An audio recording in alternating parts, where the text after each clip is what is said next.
हेर्दा हेर्दै यो वर्ष पनि गयो। यो एक वर्षमा कयौं राम्रा मान्छे भेटिए त कयौं जिन्दगीभर भेटै नहुनुपर्ने मान्छे भेटिए। आखिर जे जस्तो भए पनि यो वर्षले धेरै कुरा सिकाएर गयो। कस्तो मान्छेलाई जिन्दगीमा एन्ट्री दिने र कस्ताका लागि जिन्दगीको ढोका बन्द गर्ने भन्ने कुराको पाठ सिकाएर गयो। अब यो नयाँ वर्षलाई मेरो जिन्दगीको परीक्षा वर्षको रूपमा लिनेछु। यही एक वर्षले मेरो जिन्दगीको मार्गक्षेत्र उगर्नेछ।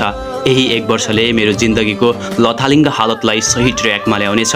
यही एक वर्षले मेरा बितेका वर्षका अधुरा कामहरू पूरा गर्नेछ।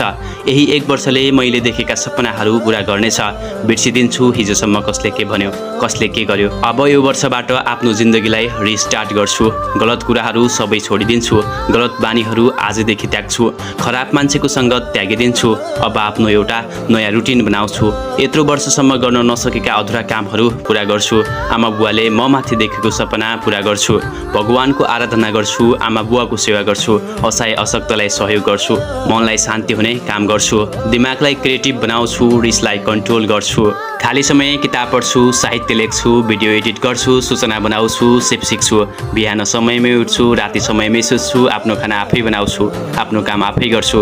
ओभरथिङ्क गर्दैन, कसैसँग रिसिभी बोक्दैन, अनावश्यक कुरामा टेन्सन लिन्न, आमा बुवासँग चर्को स्वर गरेर बोल्दैन। नियमित ध्यान गर्छु, नियमित कसरत गर्छु, जङ्क फुड आजैदेखि खान छोडिदिन्छु। आफ्नो समस्या कसैले सुनाउँदैन। Happy new year, love you फरएभर।